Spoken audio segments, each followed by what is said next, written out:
pour les appliquer dans ma vie. Amen. Gloire au nom du Seigneur. Gloire au nom du Seigneur. Là, je vais lire la dernière question ici, et après, on va prendre encore juste quelques questions avant de conclure. Hein? La dernière question que m'a été envoyée par message, c'est qu'en est-il de notre pasteur des jeunes? Quelle est la meilleure relation à avoir avec l'autre pasteur des jeunes ayant déjà notre pasteur? Amen. Ça, c'est une bonne question. Alléluia. Là, le Seigneur était bon. Je suis le pasteur des jeunes, donc je peux très bien répondre. D'habitude, on parle de pasteur des jeunes, mais en réalité, on parlerait plus de dirigeants des jeunes. Parce qu'il y a une différence entre être un pasteur et être un dirigeant. Vous savez, dans l'église, il y a un seul pasteur. Amen. Dans ton église, il y a un seul pasteur. Et le pasteur des jeunes est soumis au pasteur.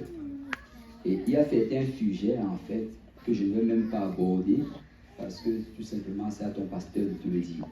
Amen. Et particulièrement le fait que nous ayons plusieurs églises qui viennent avec plusieurs pasteurs. JPNL, c'est plusieurs églises filles et mères qui se réunissent ensemble. Donc, la relation vraiment du pasteur et des jeunes, tu sais, il y a plusieurs sujets que je ne vais juste pas aborder avec nous. Pourquoi? Parce que ces sujets doivent être abordés avec ton pasteur. Amen. Ça doit être abordé avec ton pasteur. Le pasteur des jeunes, il va donner la direction par rapport au ministère des jeunes. Ça ramène un peu à une question que j'avais, que je n'ai pas mentionnée.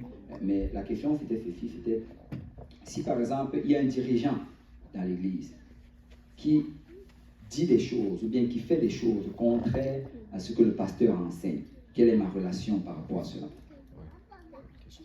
Le dirigeant des chants, par exemple. Bon, j'espère que je ne pense aucun dirigeant des chants ici.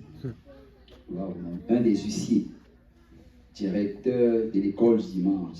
Le pasteur dit quelque chose, mais moi je vois très clairement que bon, il fait différemment. Et d'ailleurs, il enseigne différemment.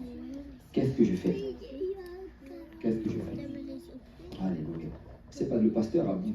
Je crois qu'il a quelque chose à dire par rapport à ça. Amen. Pasteur Yannick peut passer son micro. Pasteur a vu, s'il te plaît.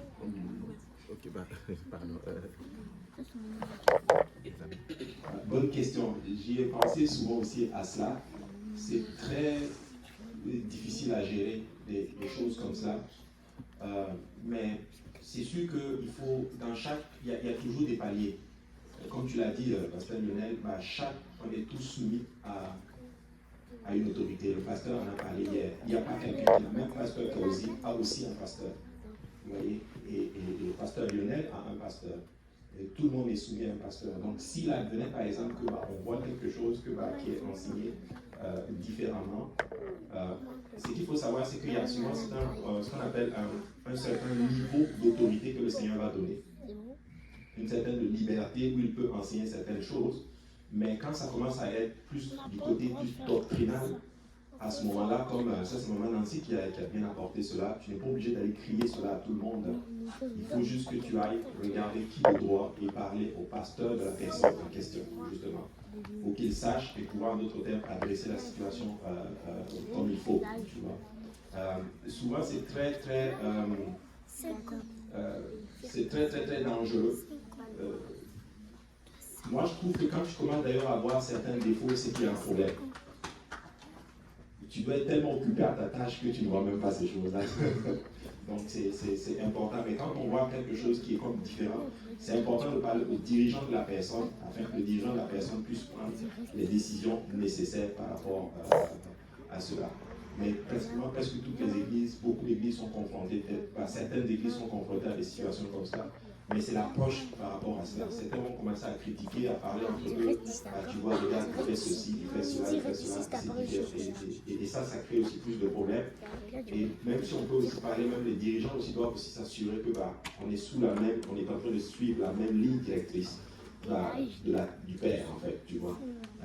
Il faut, si je leur ai dit ici à l'église de l'Est, si j'enseigne quelque chose qui est contraire à la doctrine, j'espère que tu vas prier pour moi et aller voir mon pasteur. Fais-moi ce bien-là, tu vois. Donc c'est important de savoir qui est le dirigeant de qui et de savoir qui est le dirigeant de qui. Et j'ai toujours dit ceci, si tu vas quelque part et que le dirigeant n'a pas de dirigeant, bah écoute, fuis cet endroit-là.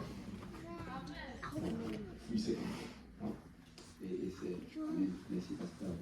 Et c'est important vraiment de, vous savez, ne cherchons pas toujours les problèmes de l'Église. Ne serons pas toujours celui-là qui est. Si tu es toujours le premier à avoir un problème, c'est que c'est toi le problème. Amen. Amen.